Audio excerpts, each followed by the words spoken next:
नमस्कार, मैं हूं आलोक जोशी और आप देख रहे हैं आलोक अड्डा। और आलोक अड्डा में आज हम चर्चा करेंगे उत्तर प्रदेश के हालात की।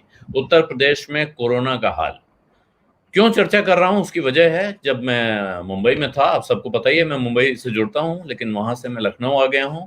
और लखनऊ में जब मैं आया तो मेरे एक मित्र ने कहा कि भाई बहुत अच्छा किया, जो मुंबई का हाल है, महाराष्ट्र में जितनी दुर्दशा है उससे बच के लखनऊ आ गए। यहाँ के हालात काफी दुरुस्त हैं।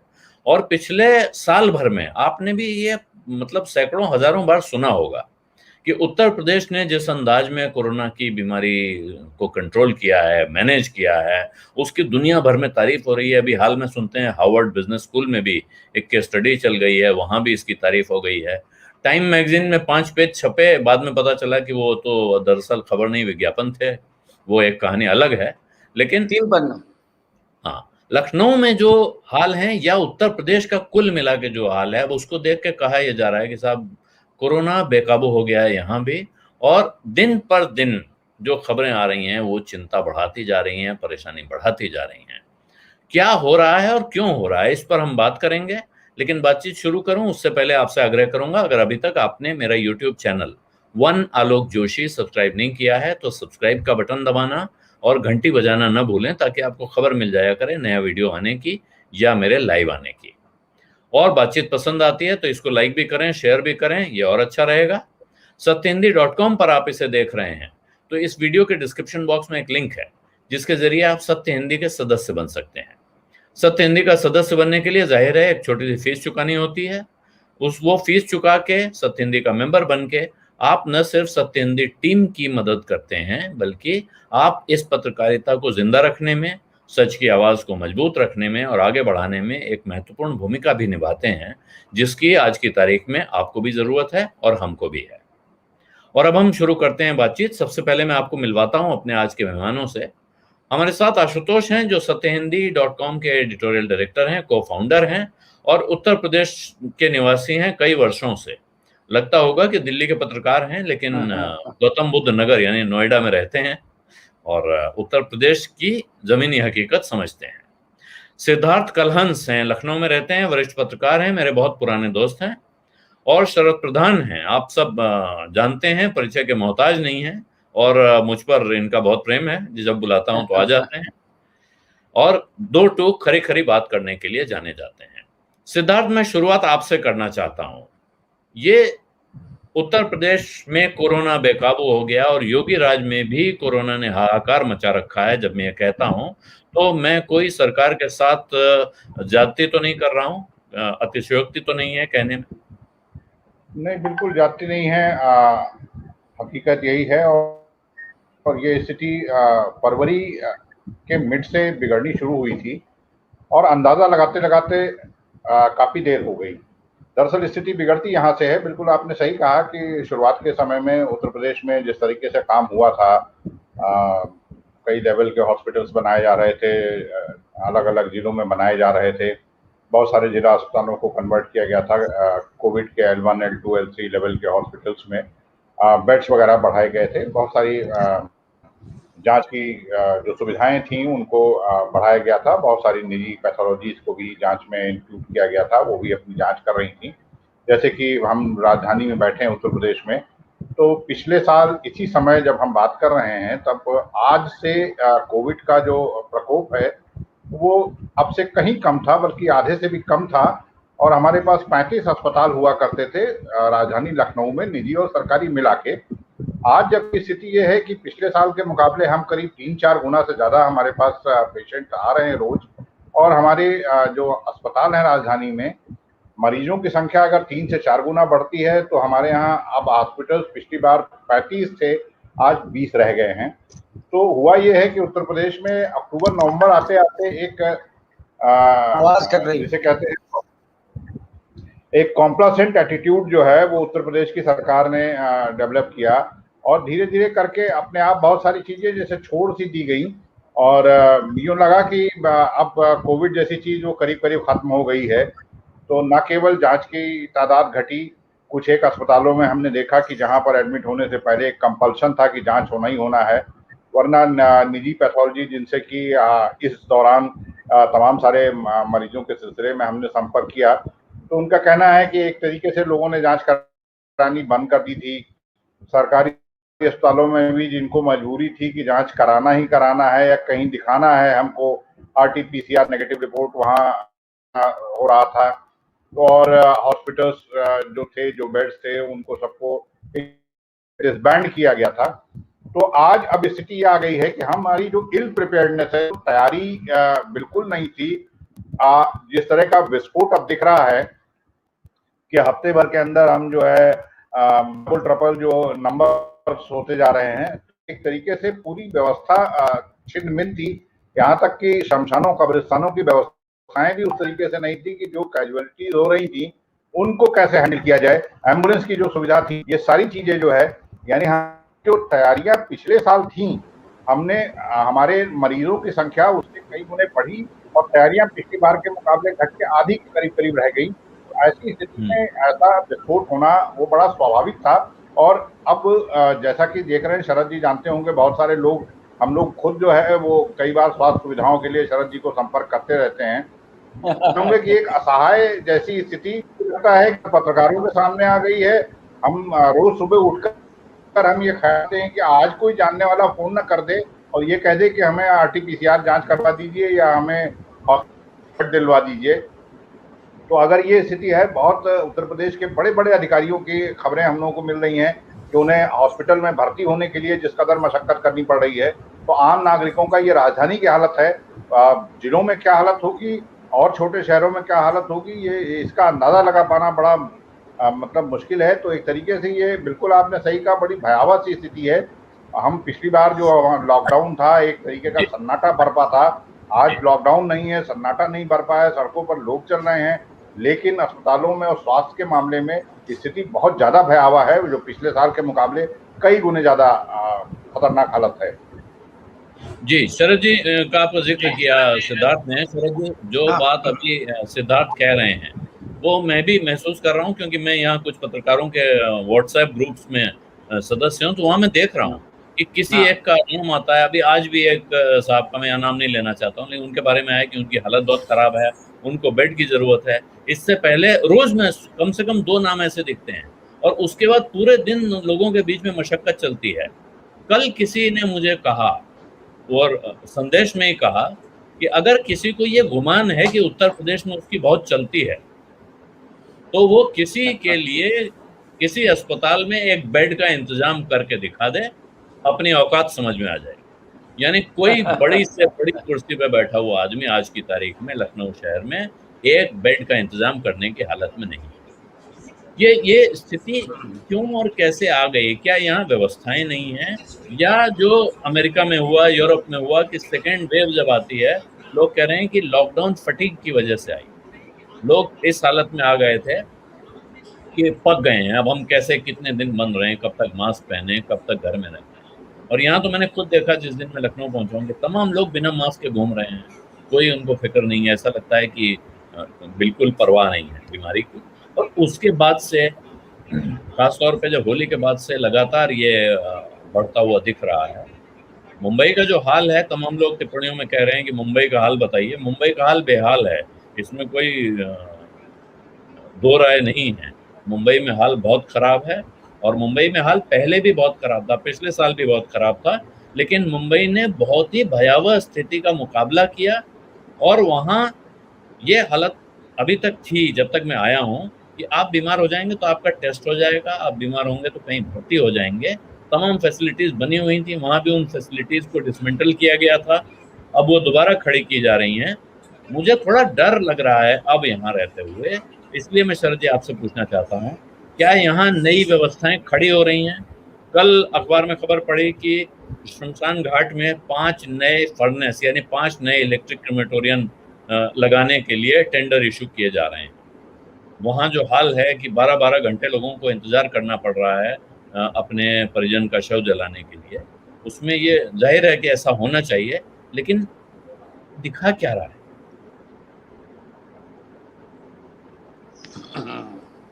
देखिए आलोक, मैंने कल ही का मेरा एक्सपीरियंस बताऊं आपको, बड़ा दिलचस्प है। मैं यहाँ के एक बहुत बड़े सरकारी मेडिकल इंस्टीट्यूट के डायरेक्टर के साथ बैठा हुआ था उनके कोविड सेंटर में 200 बेड का अलग एक कोविड सेंटर बनाया गया है। मेरे सामने किसी बहुत ही महत्वपूर्ण मंत्री का फोन आया उनके पास, जो एक मरीज भर्ती कराना चाहते थे।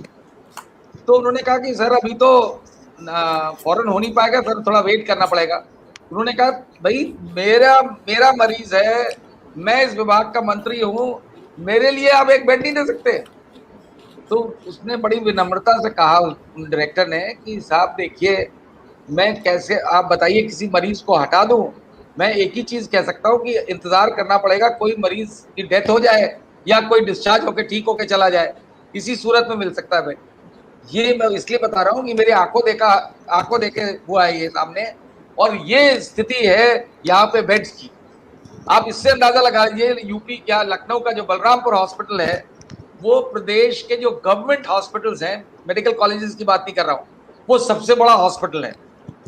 वहां की हालत ये है कि वहां का डायरेक्टर, जो कि एक फॉर्मर चीफ मिनिस्टर का बेटा भी है और काफी उनकी चलती है सरकार में, वो खुद उन्हें कोविड हो गया, उनको अपना अस्पताल इस लायक नहीं लगता था कि वो खुद वहां भर्ती हो, जबकि बहुत बड़ा अस्पताल है, कोई छोटा मोटा अस्पताल नहीं है। वो उन्होंने माता बच्ची करके पीजीआई में गए। तो जब इंस्टीट्यूट हॉस्पिटल का डायरेक्टर अपने हॉस्पिटल को इस लायक नहीं बनाएगा कि वो खुद भर्ती हो सके, तो क्या इलाज होगा वहां पे? लोग हॉस्पिटल्स में इतनी बुरी हालत है। मैं तो गया भी हूँ, at the risk of getting the infection. मैं कवर पूरे अच्छे से करके एक जगह किट भी पहन के मैं अंदर देखने गया था। तो इतनी बुरी, आप कर क्या सकते हैं? मुख्यमंत्री यहाँ पे बिलीव करते हैं अनाउंसमेंट में, तो उन्होंने अनाउंसमेंट कर दी कि इस अस्पताल में आज से 100 बेड बढ़ा दिए, उसमें 200 बढ़ा दिए, इसमें 300 बढ़ा दिए, ये हो रहा है यहाँ। और अनाउंसमेंट हो गई, अखबार में छप गया, हो गया। अब ये हॉस्पिटल के डॉक्टर्स ये बताते हैं खुद, जो कि ऑन रिकॉर्ड नहीं बोल सकते, कहते हैं कि साहब ये बताइए कि कोई बटन बिजली का स्विच है कि आपने 200 बेड अनाउंस कर दिया और 200 बेड हो गए? तो बोलते हैं हमने तो 200 बेड बढ़ा दिए, और दूसरे प्रदेशों में जाके बताते हैं कि साहब देखिए कितनी बढ़िया व्यवस्था है। इन चीजों का ना तो हॉस्पिटल स्टाफ है, पैरामेडिकल स्टाफ नहीं है, डॉक्टर्स तो भूल जाइए। तो बेड कोई होटल थोड़ी ना है कि कमरे में बेड लगा दिया, हो गया, कमरा बन गया। Hospital is not a hospital और होटल। लेकिन ये समझाए कौन? समस्या इसलिए और बढ़ रही है कि जो प्रैक्टिकल अंडरस्टैंडिंग होनी चाहिए हाईएस्ट लेवल पे, वो ना तो है, और ना ही ब्यूरोक्रेटिक लेवल पे कोई एफर्ट है ये उनको समझाने का, क्योंकि उन्हें लगता है कि कोई फायदा नहीं है समझाने से, कुछ नहीं असर होगा। तो बस वो चल रहा है कि जैसे भी चलता रहे। और सारी चीज निर्भर है पब्लिसिटी क्या होती है। पब्लिसिटी को इंश्योर करने की, जो आपने हार्वर्ड की बात कही, बड़ी चर्चा है इसकी। वो तो हम लोग को मालूम है, टाइम मैगजीन में वो जो 3 पन्ने छपे थे, वो तो लिखा था note from Uttar Pradesh, report from Uttar Pradesh. तो वो तो सारा एडवर्टाइजमेंट, एडवर्टोरियल जिसे कहते हैं, मुझे नहीं पता था टाइम मैगजीन भी ये काम करती है। खैर, उसके अलावा जो हार्वर्ड वाला है, मुझे ये शक है इससे पहले भी एक और सरकार में ये किया गया था कि हार्वर्ड की टीम ने आके एक सर्टिफिकेट दे दिया था, और बाद में पता लगा कि एक पीआर एजेंसी ने ऑर्गेनाइज किया था। पिछली इस सरकार में नहीं, पिछली से। तो आज भी कई पीआर एजेंसीज काम कर रही हैं जो सरकार की इमेज बिल्डिंग के लिए, हो सकता है ये भी उसका एक हिस्सा हो। आई एम नॉट सेइंग कि है, लेकिन काफी मुमकिन है, क्योंकि तारीख छपना इंपॉर्टेंट है, ग्राउंड पे क्या हो रहा है इससे मतलब नहीं। जहां तक डेड बॉडीज का, एक चीज मैं बताऊं आपको, डेड बॉडीज का सवाल है, जो अभी सिद्धार्थ बता रहे थे, आज की डेट में आपको बताऊं कितना फर्क है ऑफिशियल स्टैटिस्टिक्स में। जो ऑफिशियल प्रेस रिलीज आया है उसमें 21 डेथ्स है लखनऊ की आज। भैंसा कुंड, जो कि यहाँ का मेन क्रिमेशन ग्राउंड है, जहाँ अकेला इलेक्ट्रिक क्रिमेटोरियम भी, और अब तो कल से सरकार ने नॉर्मल वाले जो कन्वेंशनल जलाने का सिस्टम है लकड़ी से, वो भी ओपन कर दिया। पहले कोविड वालों को सिर्फ बिजली में जलाया जाता था।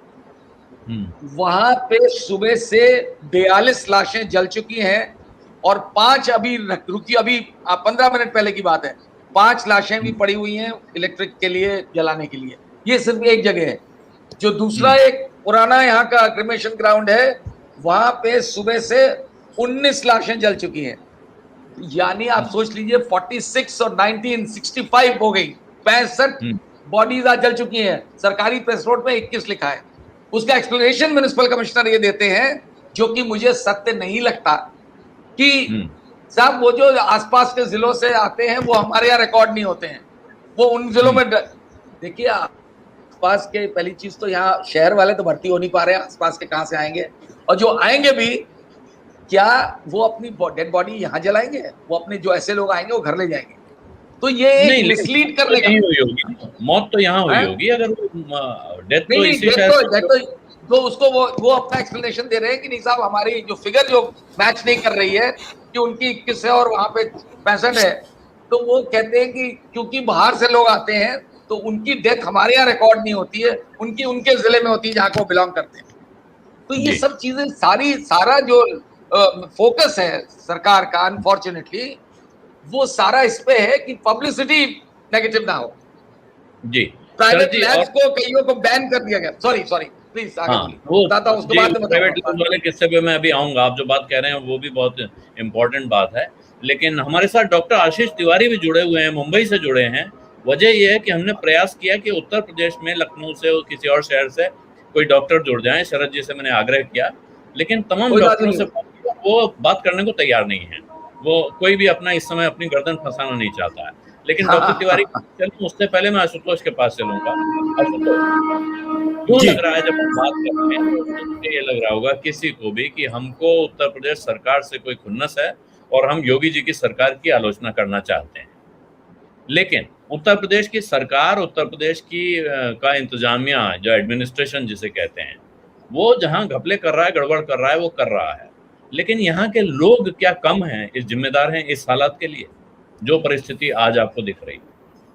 आलोक जी, पहली बात तो हम पत्रकार हैं और हमारा काम ये जो दिखता है उसको हम अपनी आंखों के सामने देखते हैं, उसको हम कहते हैं। इससे फर्क नहीं पड़ता कि सत्ता प्रतिष्ठान क्या सोचता है और हमारे बारे में क्या सोचेगा। मुझे इसकी न परवाह है, ना मैं इसकी चिंता करता हूँ।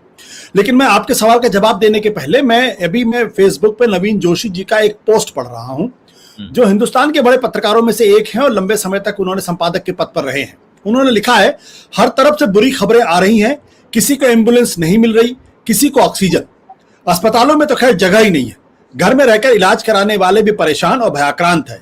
बड़े शहरों में बसने का निर्णय करने का एक बड़ा आधार यह होता है कि असाध्य रोगों के इलाज की सुविधा के अलावा आकस्मिक चिकित्सा भी वहां समय से मिल सकती है। सरकारी से लेकर नामी निजी अस्पताल वहां हैं, मगर अब सारे भ्रम टूट गए हैं। राजधानी के शमशान घाटों के वीडियो बहुत डराने वाले ही नहीं, हमारी निर्वाचित सरकारों और इस नागर सभ्य समाज पर सवालिया निशान लगा रहे हैं। बहुत बुरे बुरे दौर इंसान ने देखे हैं, निकल तो यह दौर भी जाएगा, लेकिन इतिहास में अपनी कैसी और कितनी काली यादें दर्ज करके। ये वो लोग हैं जो उत्तर प्रदेश को जीते हैं और उत्तर प्रदेश पे गर्व करते हैं। उन्होंने ये लिखा है। जहां तक आपका सवाल का जवाब है, देखिए, ये समस्या सिर्फ दिल्ली की या सिर्फ उत्तर प्रदेश की समस्या नहीं है। मुझे लगता है कि इस देश के अंदर ये चिंता ही नहीं है कि कोरोना कोई बहुत बड़ी बीमारी और वापस लौट के आ सकती है। आप देखिए, इसी देश के अंदर आप बंगाल के चुनाव हो रहे हैं, 5 राज्यों के चुनाव हो रहे हैं, और वहां किस कदर कोरोना का कोई भी नियम का फॉलो अप नहीं हो रहा।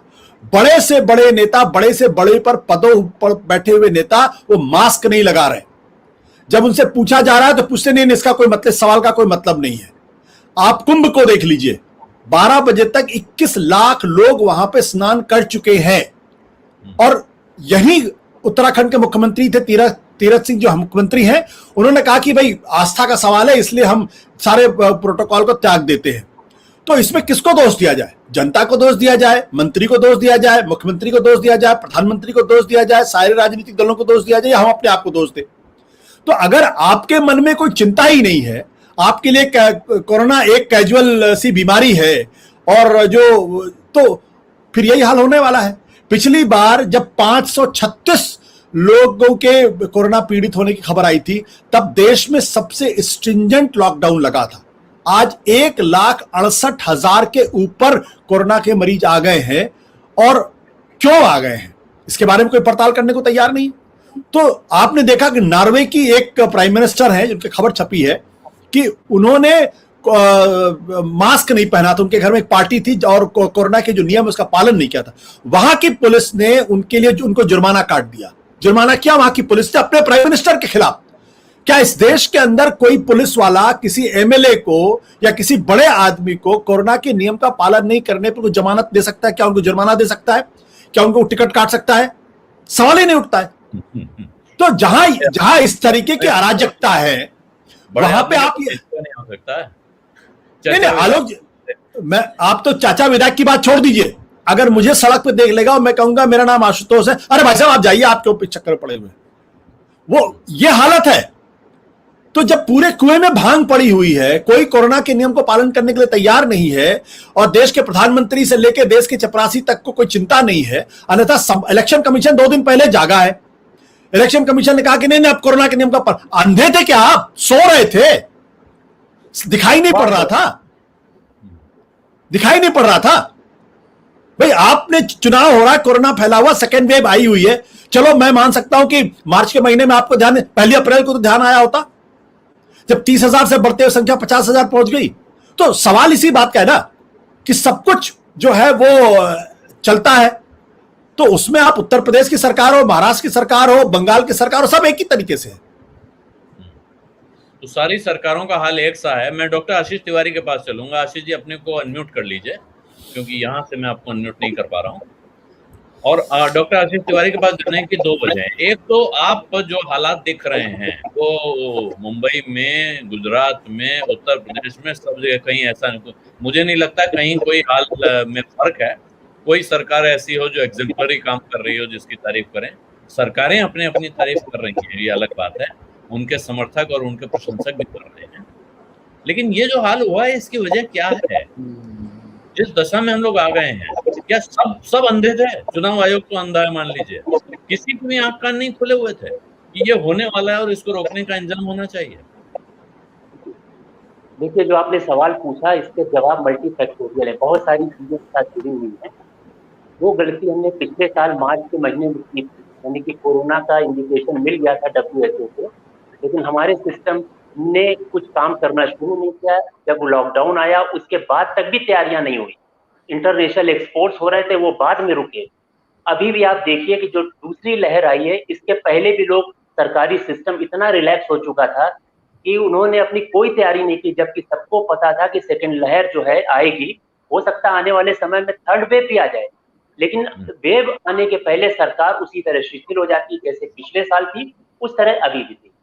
इसका सबसे बड़ा कारण मैं ये मानता हूँ शुरू से, कि जब वो लॉकडाउन लगा था 25 मार्च को, तो इसकी कमान प्रधानमंत्री जी ने संभाली। तो यानी कि वो एक कैप्टन इस पूरे शिप के थे, इस मोर्चे के, इस लड़ाई के योद्धा सबसे बड़े वही थे। उनके गाइडेंस में पूरा सिस्टम चल रहा था।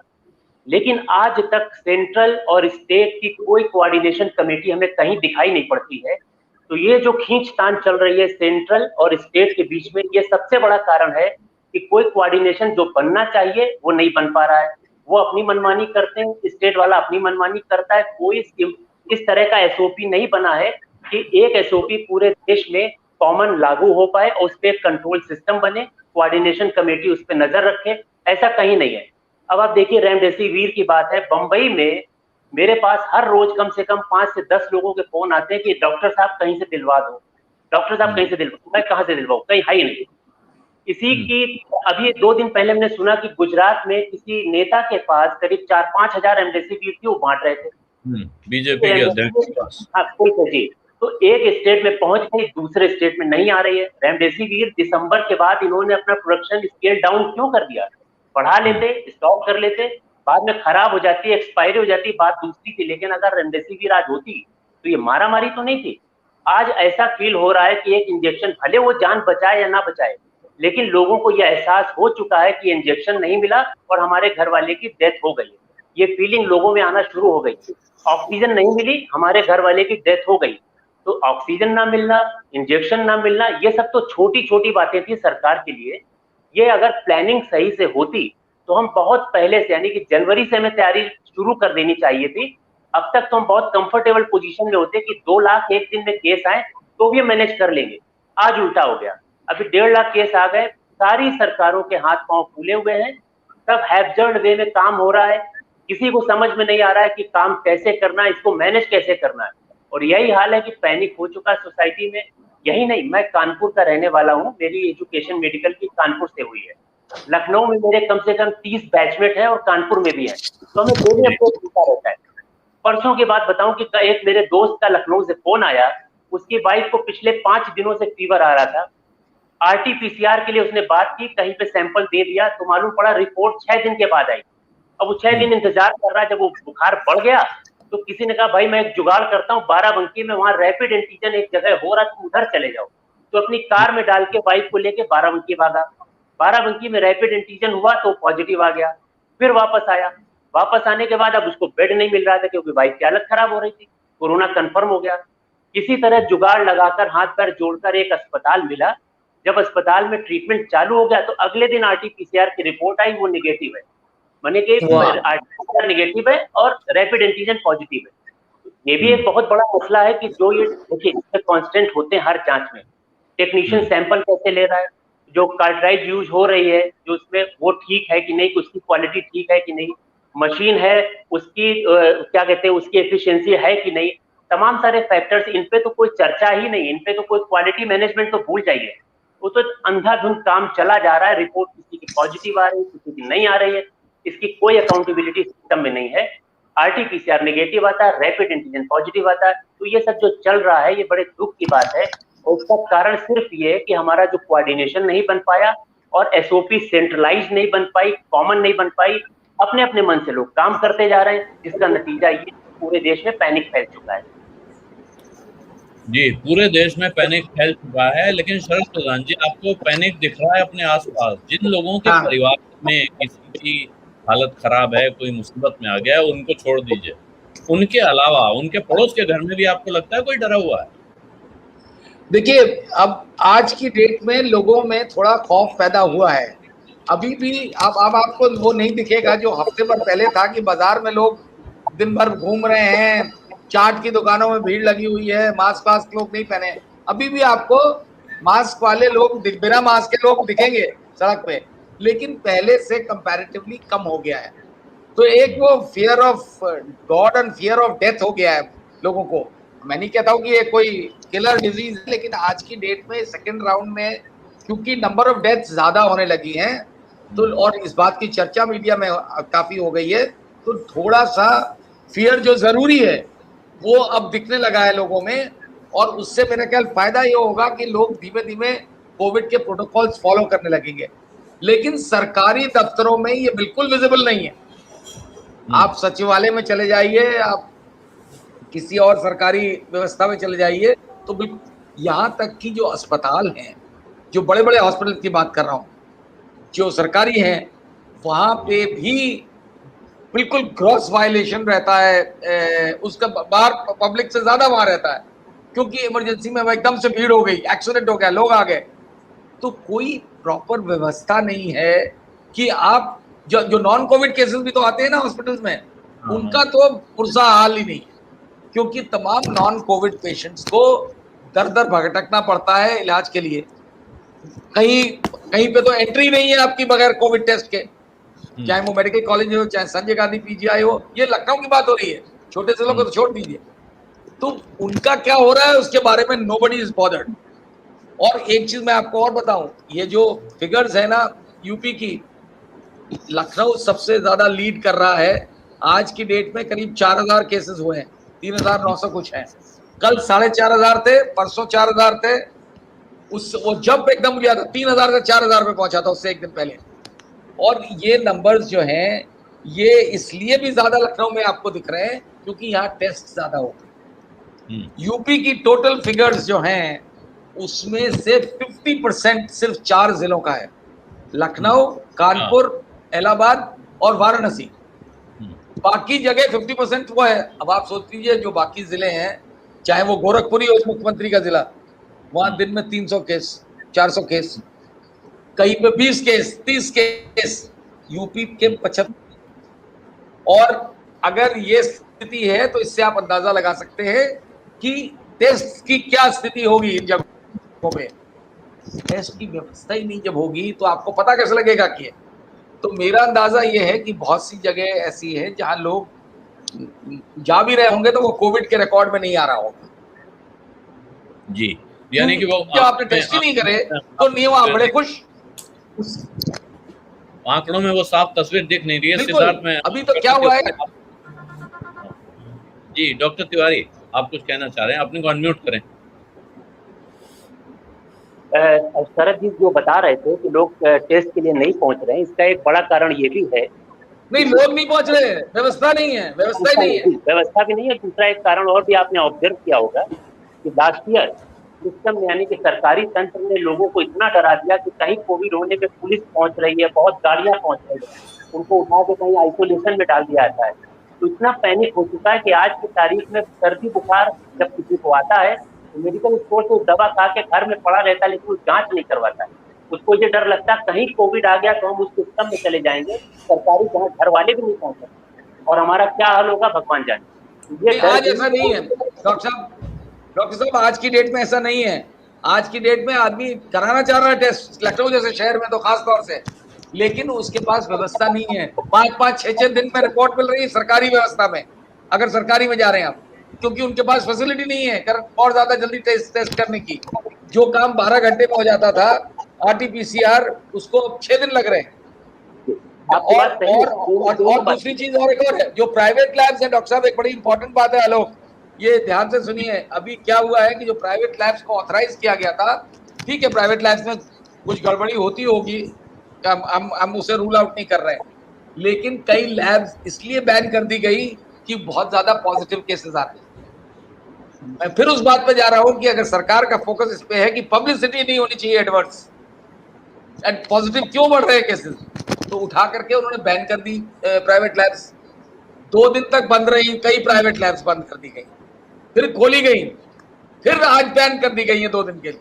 जी अब तो इसमें लेकिन शरद जी, जो मेरी जानकारी, मुझे जो पता चला यहाँ जितने दिन से रह रहा हूँ, उसमें मुझे खबर मिली कि भाई प्राइवेट लैब्स में तमाम लोग जो, फिर मैंने वही बात है, चाचा विधायक हैं हमारे, गए अपना टेस्ट करवाया और कहा कि मेरी रिपोर्ट खबरदार सरकार की तरफ न जाए, मेरी रिपोर्ट मुझे दे दो, गवर्नमेंट के पास नहीं जानी चाहिए। तो ये दफा, और ये ऐसी रिपोर्ट्स खुलने के बाद सरकार ने बैन लगाया कि ठीक है तो तुम टेस्ट करोगे ही नहीं। आलोक, ये वजह इसकी इसलिए नहीं होगी क्योंकि आज की डेट में सरकार के पास ये फैसिलिटी नहीं है कि आपको एडमिट करा पाए। आज की डेट वो नहीं है स्थिति जो पिछली बार थी कि आपको जबरदस्ती उठा करके अस्पताल में डाल दिया। अरे आज तो अस्पताल में बेड ही नहीं है, आपको भर्ती क्या करेंगे। और ये बहुत महत्वपूर्ण बात आपने पॉइंट आउट कर दी है। मैं दर्शकों को बता दूं कि डॉक्टर आशीष तिवारी को खास तौर पे मैंने इसलिए बुलाया है कि अगर आपका मरीज अस्पताल में भर्ती नहीं हो पा रहा है, अगर आपके पास जगह नहीं है, तब ऐसी स्थिति में आपको क्या करना है, इस पर डॉक्टर आशीष तिवारी से हम बात करेंगे। लेकिन उससे पहले हम जो बाकी चर्चा कर रहे हैं एक बार उसको देख लें। ये जो आशुतोष, बाकी जगहों से भी आपने अभी जिक्र किया अपने इलाके का, बाकी सवाल उठाए, लेकिन सिद्धार्थ पूर्वी उत्तर प्रदेश के रहने वाले हैं, बलरामपुर सिद्धार्थ, अगर मुझे ठीक से याद आ रहा है तो, गुंडा। तो आपको वहां से खबरें आ रही होंगी जो शरद जी ने कहा कि भाई यूपी में, लखनऊ में जांच हो रही है। अभी खबर है कि दिल्ली में 1 लाख से कम जांच हुई और 12,000 केस पॉजिटिव निकले, 12% का पॉजिटिविटी रेट है। उत्तराखंड में जितने लोगों की जांच हो रही है 10% पॉजिटिव निकल रहा है, 10% का पॉजिटिविटी रेट है। तो क्या गाँव में, देहात में, छोटे जिलों में जांच ही नहीं हो रही है?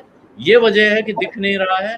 और अगर जांच होने लगे, और खास तौर पे ये जो अभी होली में हमने हुड़दंग देखा है भयानक तरीके का, और उसके बाद ये जो अब हम कुंभ में, जो अभी आशुतोष ने बताया, सरकारी आंकड़ा है, मैं नहीं कह रहा हूँ, आशुतोष उस पर दिन में हमारी चर्चा हुई, बहुत देर संदेह कर रहे थे कि भाई 21 लाख लोग एक साथ कैसे डुबकी लगा सकते हैं, बड़ी भारी संख्या होती है। लेकिन सरकारी आंकड़ा है कि 12 बजे तक 21 लाख लोग डुबकी लगा चुके थे।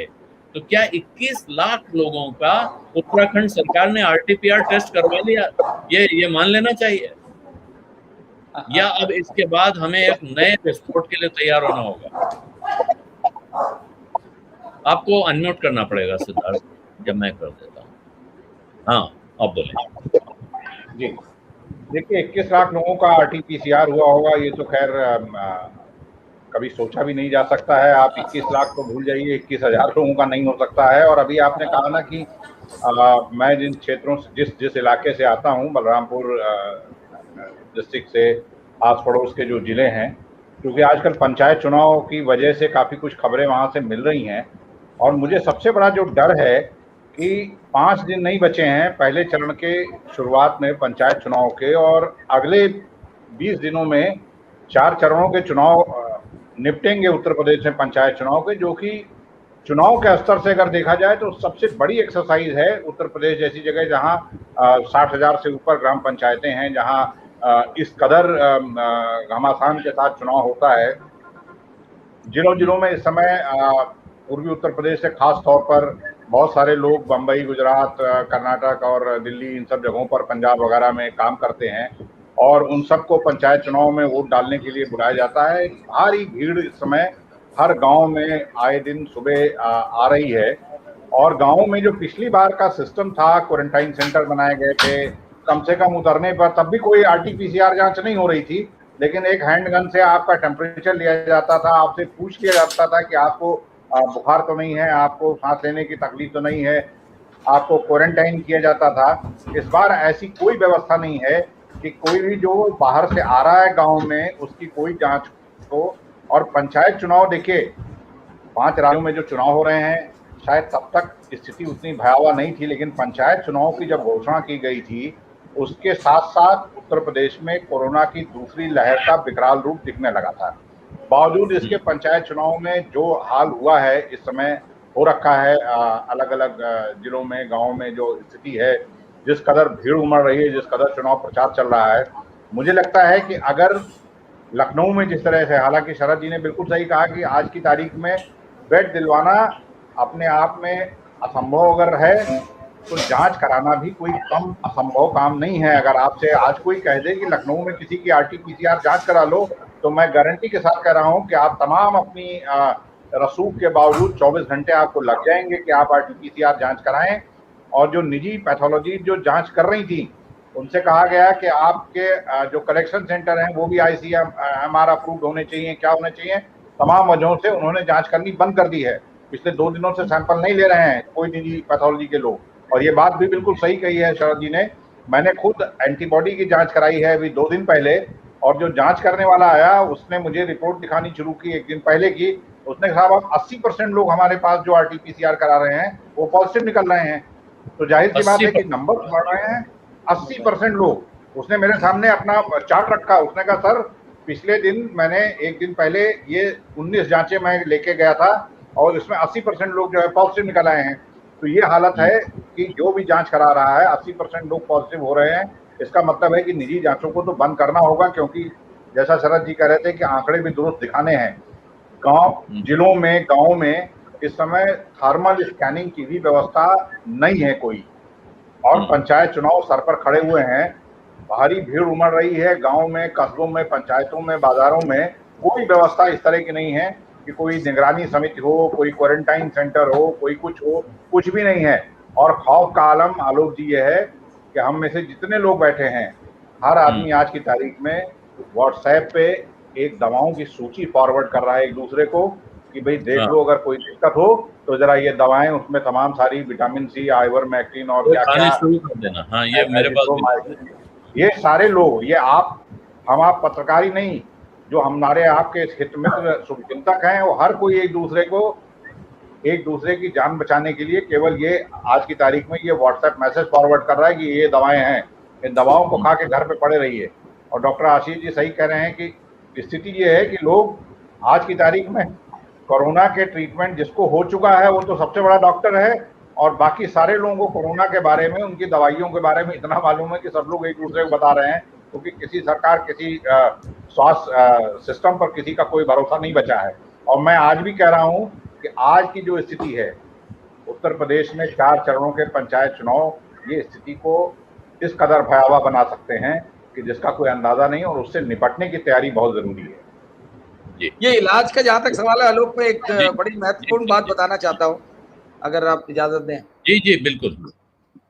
ये मेरा अगेन पर्सनल एक्सपीरियंस हुआ है एक ऐसे मरीज के लिए जो 75 वर्ष के हैं और यहाँ के लोहिया संस्थान में भर्ती हैं, काफी सीरियस कंडीशन है कोविड की वजह से।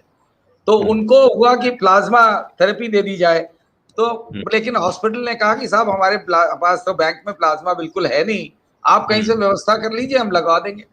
तो हमने मेडिकल कॉलेज में बात करी तो वहां पे प्लाज्मा अवेलेबल था। उन्होंने कहा कि आप डोनर ले आइए। हमने कहा ठीक है। उन्होंने कहा कि अगर कंडीशन सीरियस है तो आपको पहले ही दे देते हैं ये ब्लड प्लाज्मा आप पेशेंट के लगवा लीजिए और 24 घंटे के अंदर रिप्लेस करा दीजिए।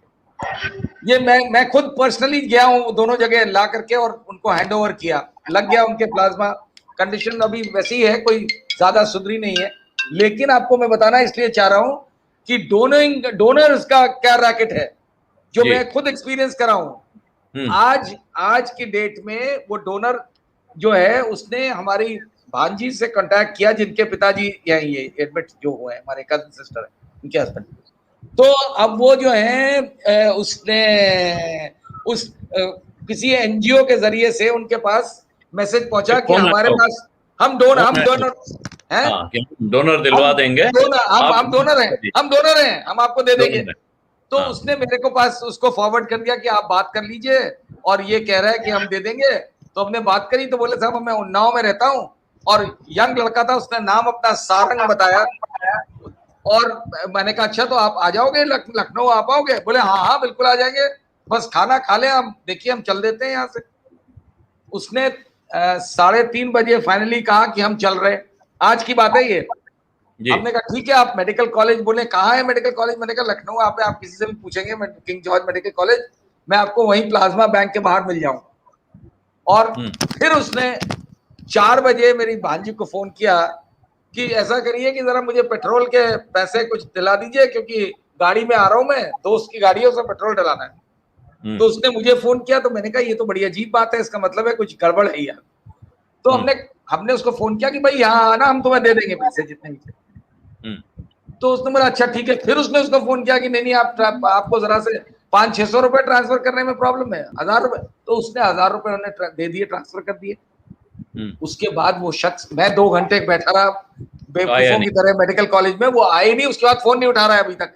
तो ये एक नया रैकेट मैंने खुद एक्सपीरियंस किया है। ये बहुत गंभीर रैकेट है, और ये मैं यहाँ पे सरोज जी मैं ये पॉइंट आउट करना चाहूंगा कि हमारे एक दोस्त हैं, और वो बड़ा भारी एक ट्विटर पे एक कम्युनिटी चलाते हैं जिसका नाम है ब्लड डोनर्स इंडिया, और वो रियल टाइम ब्लड डोनेशन का काम करते हैं। वो किसी को कैंप लगा के डोनेशन नहीं करते हैं। ये हैंडल उनका मैंने नीचे लगाया हुआ है, स्क्रीन पे आप देख सकते हैं। जिन लोगों को भी ब्लड डोनेशन की जरूरत है या जो ब्लड करना चाहते हैं, आप इस हैंडल को टैग करें ट्विटर पर, आपको लाइव डोनर मिलते हैं, और आमतौर पे ये बहुत जल्दी रिस्पांस मिलता है। ये दुनिया में इस तरह की सबसे बड़ी कम्युनिटी है ट्विटर पर। और ये उनसे मेरी बात हुई थी, उन्होंने कहा कि इस तरह के उदाहरण देखकर मैंने ये शुरू किया। लगा कि शायद चले, पहले फेसबुक पे किया, वहां नहीं चला, लेकिन अब ये ट्विटर पे बहुत तेज चल रहा है। और आपको ब्लड या प्लाज्मा किसी भी चीज की जरूरत हो तो इसको टैग करना एक तरह से कहिए जादू की तरह काम करता है। उन्होंने उदाहरण दिया, जो बात आप कह रहे हैं, ऐसा उदाहरण उन्होंने मुझे दिया कि लखनऊ में किसी पेशेंट भर्ती थे, उनको ब्लड की जरूरत थी, अस्पताल से एजेंट को पता चल गया कि इनको जरूरत है, उनके पास फोन आया कि भाई 30,000 रुपए दे दीजिए, आपके लिए डोनर आ जाएगा। ये आपने तो 1000 रुपए वाला किस्सा बताया है, वहां 30,000 का रेट क्या होगा ये। अब क्योंकि लाइव डोनर की जरूरत ज्यादा इंपॉर्टेंट माना जाता है कि लाइव डोनर रहे, क्योंकि ब्लड के बारे में शायद आप लोगों को जानकारी होगी कि ब्लड पेरिशेबल कमोडिटी है, वो बहुत समय रहता नहीं है, ब्लड जल्दी खराब हो जाता है। तो अगर आपने जमा किया और वो ब्लड का इस्तेमाल नहीं हुआ तो फिर वो फेंका जाता है। इसलिए ये ब्लड डोनर्स इंडिया जैसी कम्युनिटी बहुत काम करती है। मैं अंत में अब डॉक्टर आशीष तिवारी के पास चलना चाहता हूं, और बहुत जरूरी है समझना। डॉक्टर तिवारी, इलाज की समस्या दिख रही है, अस्पतालों में जगह नहीं है, अब घर में क्या करें? वो जो व्हाट्सएप पे मैसेज आ रहे हैं उसमें से लिस्ट देख के दवा मंगा लें और खाने लगें, या आप कोई अच्छा तरीका बताएंगे? नहीं, इसमें कुछ क्राइटेरिया, कुछ पैरामीटर्स हैं जिनको चेक करना बहुत जरूरी है, तभी आप एक डिसीजन मेकिंग कर पाएंगे कि हम घर में रहें या हॉस्पिटल में रहें। तो सबसे इम्पोर्टेंट 3 चीजें होती हैं, टेम्परेचर, पल्स और इसके अलावा SpO2 यानी कि ऑक्सीजन का सैचुरेशन। अगर आपका टेम्परेचर 98.6 हम लोग आमतौर पे मानते हैं कि ये नॉर्मल टेम्परेचर होता है, +1 और -1 का वेरिएशन भी होता है, यानी कि 99 से थोड़ा ऊपर हो वहां तक नॉर्मल होता है, इससे ऊपर चला जाए 99.5 से तो आप मानिए कि माइल्ड फीवर है। तो एक तो टेम्परेचर नोट करें, 100, 101, 2 इस तरह की कंडीशन है, और ये सब डेटा आपको नोटबुक में नोट करना चाहिए।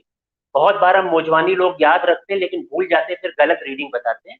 तो आप टाइम के साथ टेम्परेचर नोट कर लीजिए। दूसरा जो पल्स ऑक्सीमीटर, जो छोटी सी डिवाइस आती है, आजकल सब जान ही गए उसके बारे में। जिसको भी फीवर और ये इस तरह के सिम्टम दिखे तो एक थर्मोमीटर, पल्स ऑक्सीमीटर, ये 2 चीजें अपने घर पे रखें। थर्मोमीटर से टेम्परेचर लें, पल्स ऑक्सीमीटर में आपको 2 रीडिंग्स मिल जाएंगी। एक तो ऑक्सीजन सेचुरेशन मिल जाएगा, दूसरा पल्स रेट। पल्स रेट की जो नॉर्मल रेंज होती है वो 60 से 100, यानी कि 60 के नीचे अब नॉर्मल हो जाती है, 100 के ऊपर चली जाए तो अब नॉर्मल हो जाती है, 60 से 100 के बीच में नॉर्मल है। तो ये ऑब्जर्व करते रहे, 100 के ऊपर चली जाए तुरंत डॉक्टर को फोन करना है। तीसरा है SpO2। घर पे आमतौर पे हम लोग कहते हैं कि 95 एक कट ऑफ मान लीजिए, 95 के ऊपर अगर सेचुरेशन बना हुआ है ठीक है, 95 के नीचे आने लगे तो इसका मतलब है तकलीफ है। तो ये तो घर पे जो पैरामीटर्स है, वाइटल जो साइंस है, इनको नोट करते रहिए, हर 3 घंटे में करना चाहिए। और घर में 2 तरीके के लोग होते हैं अगर घर में हम पेशेंट को ट्रीट कर रहे हैं। पहला तो पेशेंट जिसको हम आइसोलेशन में रखते हैं, और दूसरा उसका केयर टेकर, 1 है 2 है 3, अगर वो सब घर में रहते हैं तो उनको क्वारंटीन में रखते हैं। तो एक छोटा सा फर्क बता देता हूँ कि आइसोलेशन और क्वारंटीन में क्या फर्क होता है। आइसोलेशन का मतलब होता है कि एक व्यक्ति जिसको ये बीमारी डायग्नोज हो चुकी है उसको एक अलग एरिया में रखना है ताकि वो दूसरे को इन्फेक्ट ना कर पाए। तो बीमार व्यक्ति को किसी जगह पे अकेले में रखना, इसको आइसोलेशन बोलते हैं। लेकिन दूसरा व्यक्ति जो किसी बीमार के संपर्क में आया लेकिन जिसकी बीमारी अभी डायग्नोज नहीं हुई है, लेकिन शक के आधार पे इसको भी अलग करना जरूरी है ताकि आने वाले दिनों में सिम्टम अपीयर हो या ना हो, तो ऐसे व्यक्ति को जब हम अलग रखते हैं तो इसको क्वारंटीन बोलते हैं। तो एक ही घर में 2 सिस्टम को एग्जिस्ट करते हैं। बीमार व्यक्ति आइसोलेशन वाले रूम में रहता है और जो बीमार नहीं है वो दूसरे रूम में क्वारंटीन के रूप में रहता है। तो पहला तो ये, तो अगर घर में 2 कमरे या 2 से अधिक कमरे हैं तो आइसोलेशन का रूम अलग बना दीजिए, बाकी कमरों में क्वारंटीन वाले लोग रहेंगे। ऐसे बहुत सारे घर हैं जिसमें एक ही कमरा है, एक कमरे के अलावा कोई चारा ही नहीं है, तो ऐसे कमरे में एक हम मेकशिफ्ट अरेंजमेंट कर सकते हैं कि मोटी दरी या चादर, उससे एक छोटा सा पार्टीशन बना दीजिए एक बिस्तर के एक तरफ। तो बिस्तर पे पलंग पर पेशेंट लेटा हुआ है, उसके दूसरी तरफ क्वारंटाइन वाले लोग हैं। तो आइसोलेशन का एक सिस्टम ये भी बन सकता है। ये आइडियल नहीं है, लेकिन अब इमरजेंसी में जब कोई साधन नहीं है तो घर में ये भी बना जा सकता है। तो ये तो रूम हो गया, या तो सेपरेट रूम हो या दरी वरी लगा के एक ही कमरे का पार्टीशन कर लें। वाइटल साइन जो हमने 3 बताए इनको नोट करते रहें। इसके अलावा पैरासीटामॉल 500 की टैबलेट रखें, जब थोड़ा बुखार चढ़े तो वो गोली आप ले सकते हैं। लेकिन इन सब प्रक्रियाओं के साथ साथ आपको अपने फैमिली फिजिशियन या किसी डॉक्टर के संपर्क में रहना जरूरी है, जो आपके वाइटल पैरामीटर्स और साइन सिम्टम्स, कभी सांस में दिक्कत आ रही है, कभी पेट में दर्द है, कभी स्वाद चला गया, कभी सूंघने की शक्ति चली गई, तो जो ये नए नए सिम्टम्स अपीयर होते हैं इनकी लिस्ट बना के अपने डॉक्टर को या तो व्हाट्सएप करिए या उसको फोन से बताइए। तो डॉक्टर इन सब पैरामीटर्स को ऑब्जर्व करके डायग्नोसिस बनाने में समर्थ होते हैं कि भाई ये कंडीशन अभी माइल्ड है, घर पे मैनेज करने लायक है, या इनको कहीं शिफ्ट करना है। तो ये तो मोटी मोटी चीज हो गई कि हम कैसे डिफ्रेंशिएट कर पाए कि घर में रहें या हॉस्पिटल जाना है। इसके अलावा जब घर में रहें तो हमें प्रिकॉशन कौन कौन से रखने हैं। जो आइसोलेशन वाला व्यक्ति है उसके रोजमर्रा के इस्तेमाल की सारी चीजें, चाहे उसकी टॉवेल हो, उसके कपड़े हो, उसके खाने के बर्तन हो, कंघा हो, जितना भी सामान यूज करता है सब उसी के कमरे में रख दिया जाए। अगर वो समर्थ है, माइल्ड या उसके सिम्टम्स नहीं है, ये सिम्टोमेटिक है, तो अपना काम खुद करता रहे। दरवाजा एक बैरियर है, इस दरवाजे के बाहर क्वारंटीन वाले लोग उसको खाने का सामान दे देंगे या जो भी जरूरत का सामान दे देंगे। इसके अंदर कोई मत जाए, कमरे के अंदर कोई मत जाए। कमरे का इकोसिस्टम अलग है, जो आइसोलेशन वाला पार्ट है, लेकिन क्वारंटीन वाला इकोसिस्टम अलग है। तो ये बहुत जरूरी करना। घर में जब भी ये जो दरवाजा है इसके पास क्वारंटीन वाला कोई व्यक्ति आता है तो मास्क लगा होना चाहिए, यानी जब एक दूसरे का चेहरा देखें तो मास्क लगाओ। हैंड सैनिटाइजर दरवाजे पर ही रखा हो ताकि हैंड सैनिटाइजेशन होता रहे। और खाने की प्लेट है, अगर डिस्पोजेबल प्लेट है तो उसको एक डस्टबिन जो कि पेशेंट के कमरे में ही रखी हो, सारा डिस्पोजेबल उसमें रख दें और उसको हम लोग डिस्पोज अलग से करते हैं, घर की चीजों में नहीं मिलाते हैं। और उसके कपड़े अगर धोने हैं या मान लीजिए बर्तन भी धोने हैं तो ये सारा काम हमें सेपरेटली करना पड़ेगा। ग्लव्स पहन के क्वारंटाइन वाला आदमी आके उसको जो भी उसका काम है वो करेगा, फिर से ग्लव्स फेंक के हैंड सैनिटाइज करके मास्क उतार के तब वो नॉर्मल हो पाएगा। तो ये छोटी छोटी बातें हैं। कहने का मतलब है कि एक सवाल है डॉक्टर तिवारी यहाँ पे कि मान लीजिए एक आदमी को घर में बुखार आया, जिसको आप आइसोलेट हो गया, वो 2-4 दिन के बाद दूसरे को बुखार आया, जी, इस तरह अगर होता है तब कैसे, क्या एसओपी होगी? इसका तरीका यही है कि कोई 2 व्यक्तियों को अगर ये बीमारी डायग्नोस होती है, बुखार आता है, तो हम ऐसा नहीं कर सकते कि दोनों को एक ही बिस्तर पे लिटा दें या एक ही कमरे में रख दें। हाँ, तो क्योंकि उनके बीच आजकल आप में देख गैप रहे हैं रहेगा। तमाम सारे म्यूटेंट वायरस भी हैं कि एक म्यूटेंट वायरस है, दूसरे को दूसरा है, तो ये क्रॉस इन्फेक्शन फिर से हो जाए। तो आइडियल कंडीशन यही है कि जितने लोग बीमार होते चले जाएं या डायग्नोस होते चले जाएं, सबका आइसोलेशन सेपरेट होना चाहिए। मान लीजिए अगर आइसोलेशन सेपरेट रूम में नहीं हो पा रहा, तो जो हमने मेकशिफ्ट अरेंजमेंट बताया था, बीच में पार्टीशन करके एक तरफ एक बीमार आदमी, दूसरी तरफ दूसरा बीमार आदमी, तो ये लोकल अरेंजमेंट हमें करने पड़ेंगे, लेकिन हम मिक्सिंग नहीं कर सकते। एक घर में 5 बीमार हैं, तो कोशिश ये होनी चाहिए सब अलग अलग हो, टॉयलेट सबके अलग अलग हो। अगर मान लीजिए कॉमन टॉयलेट है, तो हर आदमी उसको जाने के बाद अच्छी तरह से सफाई कर दे, ताकि दूसरा आदमी जब यूज करे तो कंटेमिनेशन वहां से ना आए। तो ये छोटी छोटी बातें हैं, हमें ये देखना है कि ये जो सोर्स ऑफ इन्फेक्शन कोई भी पॉइंट हो सकता है, वहां से किसी दूसरे आदमी में ना जाने पाए। तो ये अवेयरनेस समय के साथ आती है और लोगों ने काफी कुछ अब सुन के रखा है, तमाम बातें लोगों को पता भी है, लेकिन इसको फॉलो करना बहुत जरूरी है। हमें मालूम सब है, लेकिन आमतौर पर हम उसको मानते नहीं है, उसको फॉलो नहीं करते। तकलीफ यहाँ से होती है। अब ये जो वायरस आ रहा है, इसमें एक बीमार आदमी पूरे घर को बीमार कर रहा है। अब आप देखिए नया ट्रेंड ये है कि पूरी फैमिली बीमार है। एक दिन एक को बुखार आया, फिर अगले दिन दूसरे को बुखार आया, मान लीजिए एक हफ्ते के अंदर 5-6 मेंबर्स हैं, सब बीमार हो गए। तो ये तकलीफ इसलिए आ रही है कि जो आइसोलेशन वाला जो कॉन्सेप्ट है, उसको लोग अलग नहीं कर रहे हैं, या उसके साथ उसी फ्रिक्वेंसी में मिलते जा रहे हैं। मास्क भी ठीक से नहीं लगा रहे हैं। बोले घर का आदमी क्या होगा, लेकिन ये इतना हाईली कंटेजियस वायरस है कि आप आमने सामने एक दूसरे को देख लें तो शायद ये वायरस आपके अंदर घुस जाए। ये पहले वाले से बहुत ज्यादा कंटेजियस है। तो स्ट्रिक्टली जो तमाम सारे प्रोटोकॉल, जो कोविड अप्रोप्रिएट बिहेवियर वाली बातें करी गई हैं, वो घर में भी लागू होती है, घर के बाहर भी। तो घर में जब आप देखभाल कर रहे हैं, तो आपको हाईली कॉशियस रहना पड़ेगा। लापरवाही अगर हुई नहीं तो घटना घट जाएगी। जी, शरद जी कुछ कह रहे हैं? मैं बस खाली इतना पूछना चाह रहा हूँ डॉक्टर साहब से कि ये तो ठीक, आपने बहुत अच्छी एडवाइस दी, लेकिन जो हॉस्पिटल्स हैं वहां के वार्ड्स में बाकायदा बिना पार्टीशन के पेशेंट्स एक ही वार्ड में 6-6, 7-7 रहते हैं।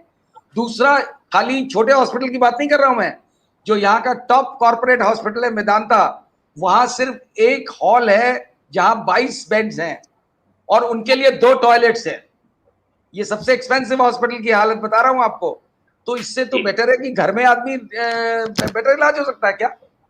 नहीं, देखिए जैसा मैंने कहा कि अगर आपके वाइटल पैरामीटर्स कंट्रोल हैं तो घर में इलाज हो सकता है। अगर फीवर बहुत तेज आ रहा है, सेचुरेशन 95 से नीचे आ गया, पल्स 100 से ऊपर आ गई, तो ये मॉडरेट या सीवियर ग्रेड में बीमारी पड़ने लगती है। ऐसी कंडीशन में अगर हम घर में इलाज करेंगे तो खतरा हो सकता है, क्योंकि जब कंडीशन माइल्ड से मॉडरेट या सीवियर में जाती है तो ब्लड में बहुत सारे चेंज होते हैं। हम लोग सीआरपी चेक करते हैं, डी डाइमर चेक करते हैं, तो ये सब चीजें डॉक्टर की देखरेख में अस्पताल में जल्दी हो जाती है, वहां पे मॉनिटरिंग अच्छी हो पाती है। अब घर में एक सबसे बड़ी प्रॉब्लम क्या आती है कि मार्केट में जितने भी पल्स ऑक्सीमीटर हैं, आप ये समझिए आधे से ज्यादा उनकी क्वालिटी इतनी खराब है कि रीडिंग गलत दे रहे हैं। सेचुरेशन है 92, लेकिन वो 98 बता रहा है। तो वो आदमी सोच को बैठा हुआ मेरा तो अभी सेचुरेशन ठीक चल रहा है। नहीं, ये जो पार्टीशन, डॉक्टर साहब जो मैंने बात पूछी कि जो पार्टीशन नहीं होता है और एक ही कमरे में इतने इतने लोग पेशेंट्स रह रहे हैं, उसके बारे में क्या, जो हॉस्पिटल्स में? देखिए ये एक आइडियल कंडीशन नहीं है। आइडियल कंडीशन तो वही है कि इनके बीच में दूरी प्रॉपर हो, जैसे 2 गज की दूरी बताई गई है, जो अगर उतनी रहे तो कम से कम ये फायदा रहता है कि इधर वाला पेशेंट अगर खांसेगा या छींकेगा किसी भी गलती से तो दूसरे तक ना पहुंचे, तो कम से कम 6 फीट की दूरी हो। लेकिन प्रैक्टिकली जहां हमारे पास बेड की इतनी कमी है, तो 6 फीट की दूरी का अस्पताल तो बड़ा मुश्किल है। अभी कल एक बड़े अस्पताल में देखा गया कि उसने लिफ्ट के बाहर लॉबी में बहुत सारे बेड लगा दिए, वो वीडियो काफी चल रहा है, तो सब बेड अगल बगल ही पड़े हुए हैं। तो ये आप ये मान लीजिए कि इमरजेंसी में जो हॉस्पिटल के नॉर्मल नॉर्म्स होते हैं, उसको भी अभी तोड़ना पड़ रहा है कि कम से कम एक बिस्तर तो मिले लेटने के लिए। तो इस कारण से ये नॉर्म्स टूटते चले जा रहे हैं। आइडियल कंडीशन ये नहीं है।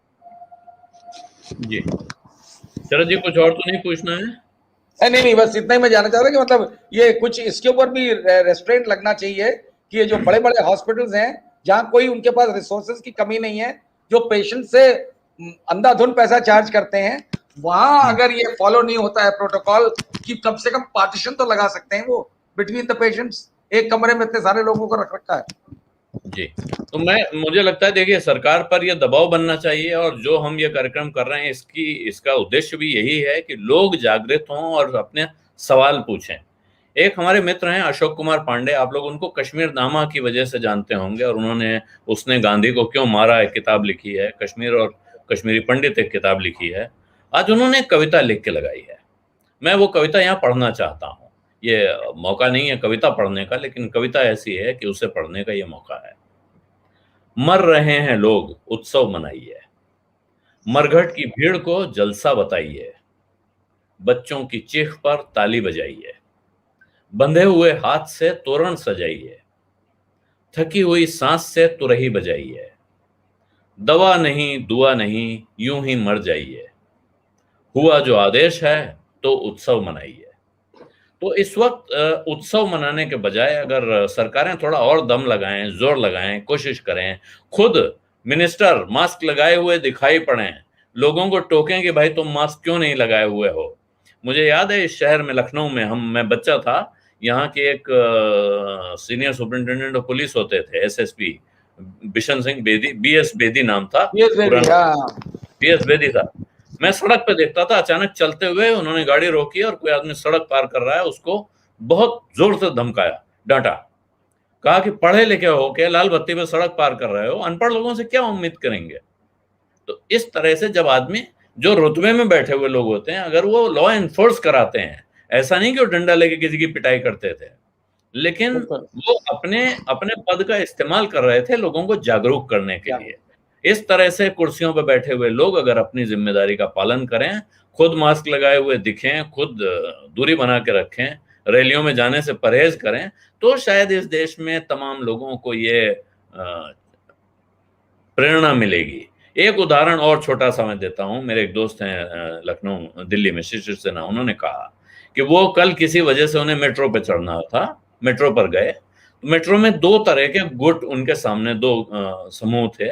एक कुछ गरीब मजदूर थे जो बिल्कुल साफ पता चल रहा था कि पढ़े लिखे नहीं है, और दूसरा पढ़े लिखे नौजवानों का समूह था। तो ये जो गरीब मजदूर थे ये मेट्रो पे चढ़े और बाकायदा उन्होंने देखा कि यहाँ इस सीट पे क्रॉस लगा हुआ है, एक दूसरे को कहा कि यहाँ क्रॉस लगा है, यहाँ मत बैठो, हम यहाँ बैठते हैं, तुम वहां बैठ जाओ, तुम वहां बैठ जाओ, यहाँ नियम है कि यहाँ नहीं बैठना है। और वो बाकायदा मास्क लगाए हुए थे।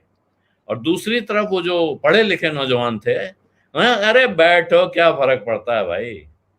तो ये जो अहंकार है, ये जो भाव है कि हमें क्या होने वाला है, ये शायद हम सबको महंगा पड़ने वाला है।